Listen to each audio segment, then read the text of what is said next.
At some point, the world stopped feeling neutral. It began to feel hostile, unpredictable, slightly dangerous, even when nothing was happening. You walk through your days with a quiet tension in your chest. Your mind scans ahead, anticipates problems, prepares for impact. And you tell yourself you're just being realistic, careful, informed, adult. But fear doesn't feel like caution. It feels like contraction. You hold yourself back. You hesitate before speaking. You imagine outcomes that never arrive. And slowly, the world shrinks. Carl Jung would say, this fear is not caused by the world itself. It is caused by projection. The unconscious fear inside you is painted onto reality. So the world becomes threatening because something within you feels uncontained. You don't trust life because you don't trust your capacity to meet it. So you retreat inward. You limit exposure, reduce risk, avoid uncertainty. And the irony is brutal. The more you try to protect yourself, the more fragile you feel. Because safety, bought through avoidance, teaches the psyche one thing: you cannot handle this. So fear grows, not because the world is worsening, but because your relationship to it is weakening. Jung believed courage does not begin when fear disappears. It begins when you stop treating fear as a command. Fear is information, not instruction. But when it goes unquestioned, it becomes law. You live smaller than necessary, quieter than intended, more guarded than alive. And eventually, you confuse survival with living. So ask yourself this carefully, without bravado. If the world feels frightening, is it truly the world you're afraid of, or your own untested strength within it? How fear quietly becomes your worldview. Fear rarely announces itself honestly. It doesn't say, "I am fear." It says, "Be careful. Don't risk it. Think it through one more time." Carl Jung understood that fear becomes dangerous when it disguises itself as wisdom, because wisdom questions. Fear concludes. Fear draws lines quickly. It defines what is safe and unsafe before experience has a chance to speak. So you begin living inside maps drawn by anticipation rather than reality. You rehearse conversations that never happen. You imagine dangers that never arrive. You prepare for rejection that never comes. And each time you do, the psyche learns something subtle. The world is something to brace against. This bracing becomes your posture. Your body tightens. Your voice softens. Your movements become calculated. You don't even notice the change. It feels normal. Jung would say, this is how fear turns into a worldview, not a feeling, a lens. Everything is interpreted through potential threat. A neutral glance feels judgmental. Silence feels disapproval. Uncertainty feels danger. And because the world is ambiguous by nature, fear always finds confirmation. You mistake possibility for probability. What if becomes this will? So you avoid. Not dramatically, incrementally. You speak less, share less, attempt less. You choose predictability over vitality. And predictability feels safe until you notice the cost. Life begins to feel thin, repetitive, muted, strangely distant. Jung believed fear narrows consciousness. It collapses attention inward. Instead of meeting life, you monitor it. You watch yourself constantly. Am I saying the wrong thing? Am I exposing myself? Am I safe right now? This self-monitoring fractures presence. You are never fully here. Part of you is always scanning ahead. This is exhausting, but exhaustion becomes familiar, so you accept it as adulthood. Jung rejected this completely. He believed fear grows not because the world is dangerous, but because the ego has lost confidence in its ability to respond. You don't fear events, You fear being overwhelmed by them, so you try to control variables, plan everything, avoid unpredictability, stay within known territory. But life does not respect boundaries drawn by fear. It simply gets smaller around you. The irony is painful. The safer you try to be, the more vulnerable you feel, because you are constantly reinforcing the belief that you cannot handle uncertainty. Fear feeds on avoidance. Every avoided moment becomes proof. See, it was dangerous, even when nothing happened. Jung believed the psyche needs experience to recalibrate fear, not reassurance, not logic, not endless preparation. Experience. But fear blocks experience, so the psyche never updates its assumptions. It keeps operating on old warnings, often inherited, from parents who feared, from cultures that catastrophize, from environments where safety meant silence.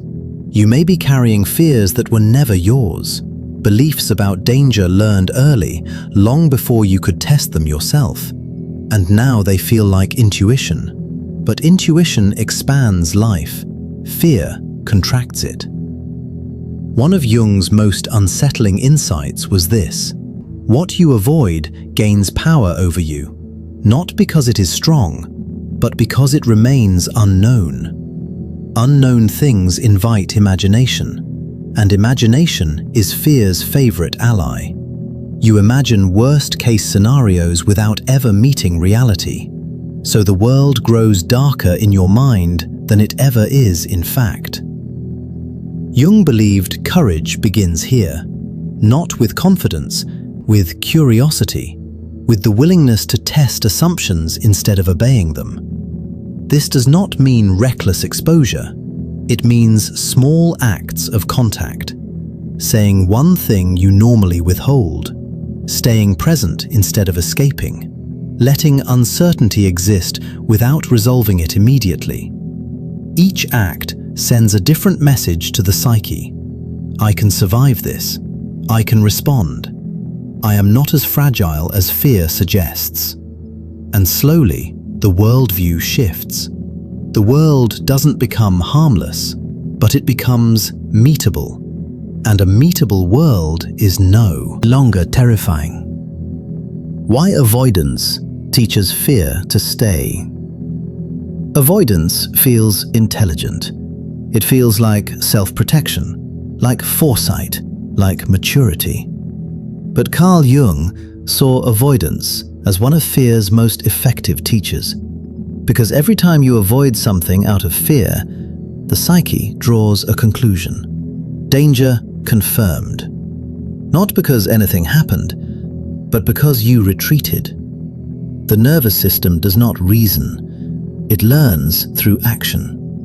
When you avoid a conversation, your body learns that speaking is unsafe. When you avoid uncertainty, your body learns that unpredictability is dangerous. When you avoid exposure, your body learns that the world cannot be met. And the lesson deepens with repetition. Fear does not need evidence, it needs reinforcement. Avoidance provides it. You may notice how fear becomes more convincing over time. The first hesitation feels small, reasonable. The second feels necessary. The third feels automatic. Eventually, you no longer ask whether you are afraid. You organize your life around it. Your routines shrink. Your ambitions narrow. Your expression softens. And all of this happens without a single dramatic event. Jung believed this was the most tragic part. Fear rarely destroys life outright. It erodes it quietly. You do not notice the loss of possibility. You only notice exhaustion. The exhaustion of managing risk constantly. The exhaustion of predicting outcomes. The exhaustion of bracing for things that rarely occur. But because avoidance feels relieving in the moment, it becomes seductive. The relief is real. When you avoid, anxiety drops, your body relaxes, and the psyche learns a dangerous association. Avoidance equals safety. But safety bought this way is unstable, because it depends on constant restriction. The world must be kept small for you to feel okay. And the smaller the world becomes, the less capable you feel inside it. This is the paradox Jung emphasized. Avoidance strengthens fear by weakening your sense of competence. You stop trusting yourself to respond, so fear steps in to help. It warns earlier, louder, more often. What once felt like caution turns into vigilance, and vigilance never rests. You may feel this as hyper-awareness, always watching, always scanning, always anticipating what might go wrong. This state feels responsible, but it is corrosive, because it removes you from direct experience. You no longer meet situations as they are. You meet them as imagined threats.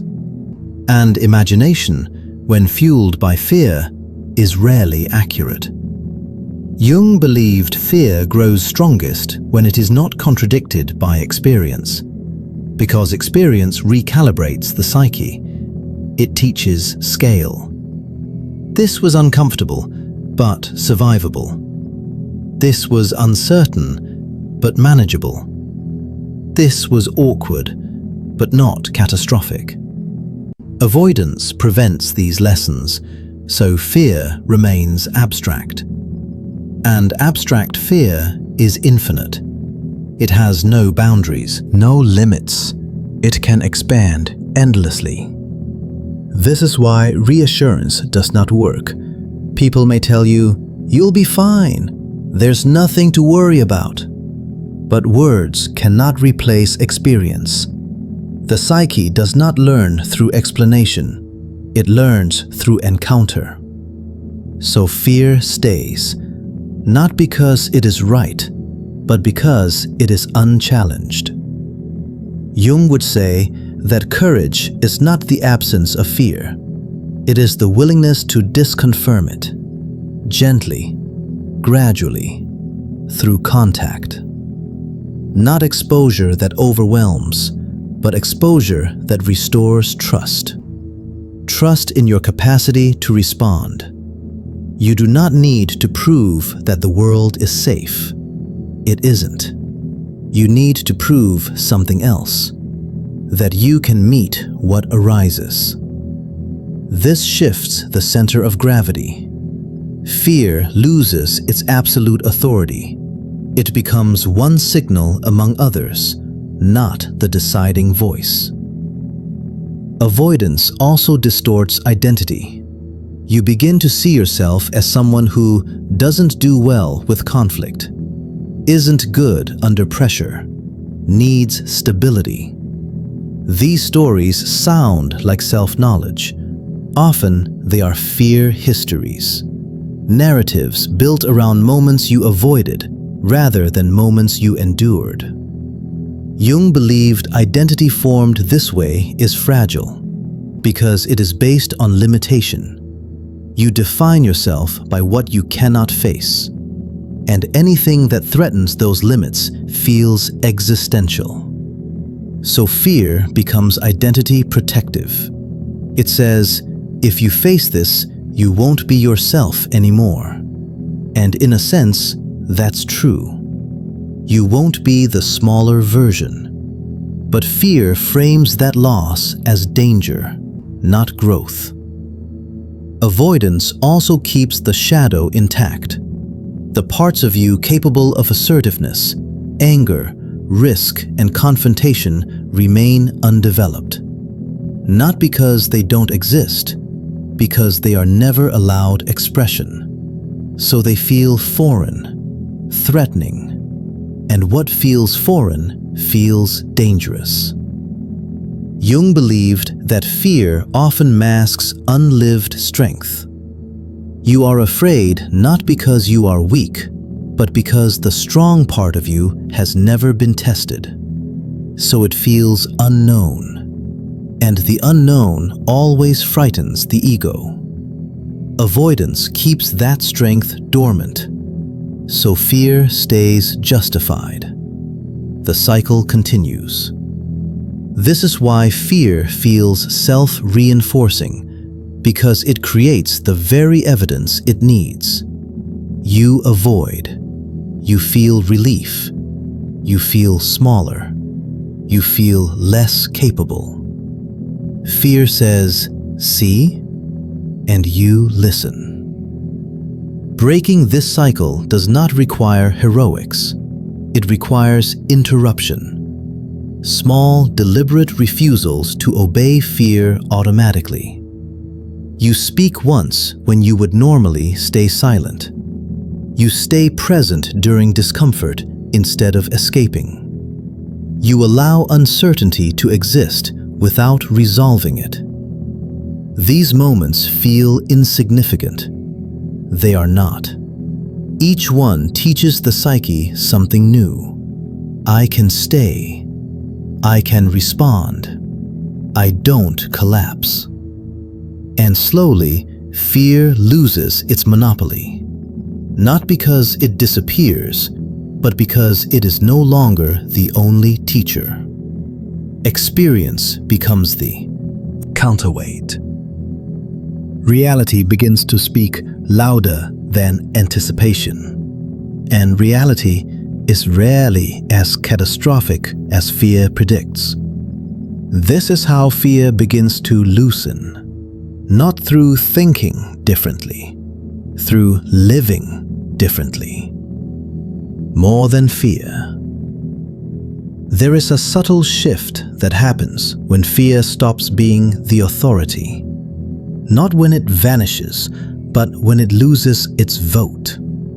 You still feel it, the tightening in the chest, the hesitation before action, the familiar whisper that says, "Be careful."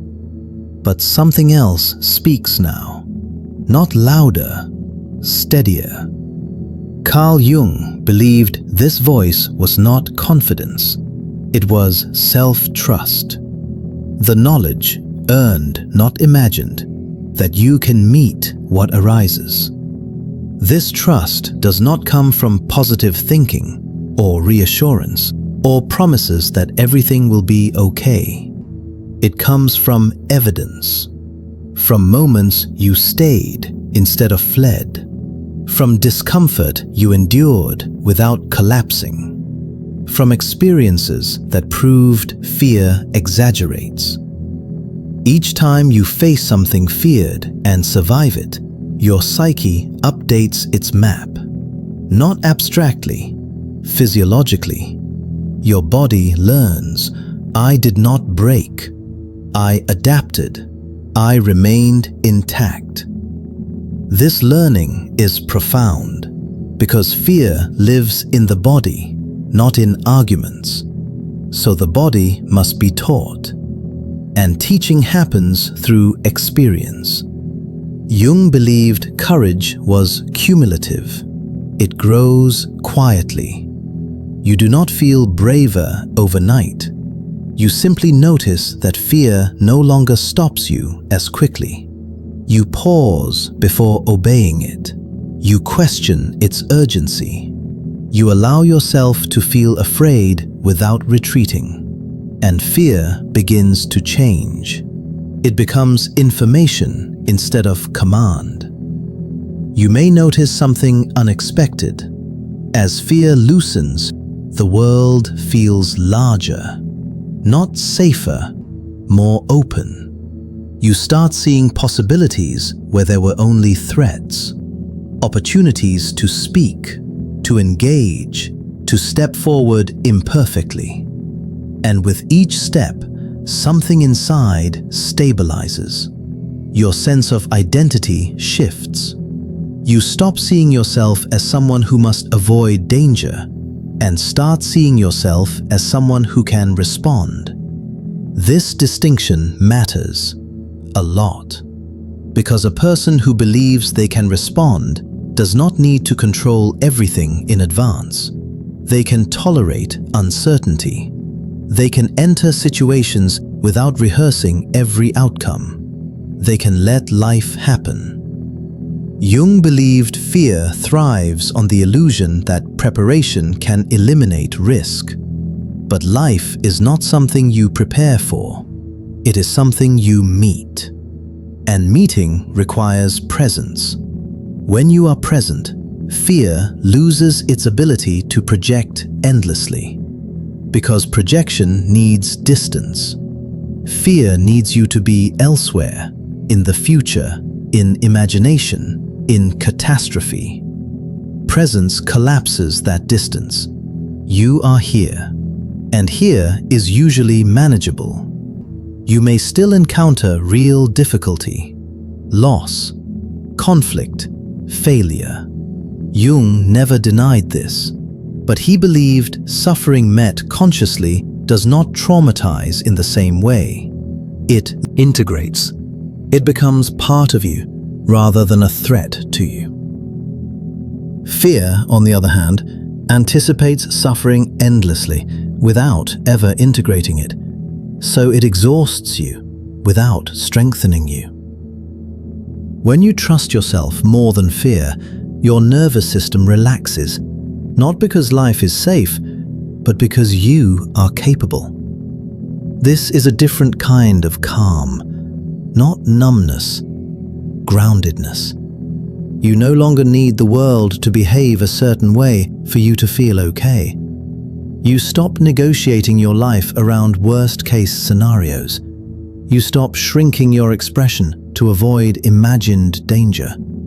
And something alive returns. Not recklessness, vitality. You speak more honestly, move more freely, engage more fully, because you are no longer waiting for certainty before acting. Jung believed certainty was a fantasy, a defense against life's unpredictability. The moment you stop demanding certainty, fear loses its primary bargaining chip. It can no longer say, "Wait until you're sure," because you understand something deeper now. You will never be sure. And you don't need to be. You need to be present. And present people are resilient, not because they are fearless, but because they are flexible. They can bend without breaking. They can adjust without retreating. They can be affected without being destroyed. This is the strength fear hides from you, the strength that only appears when you stop avoiding. You may still feel afraid at times, but fear no longer defines the size of your life. It becomes a weather pattern, not the climate. And when fear is no longer the climate, the world stops feeling like an enemy.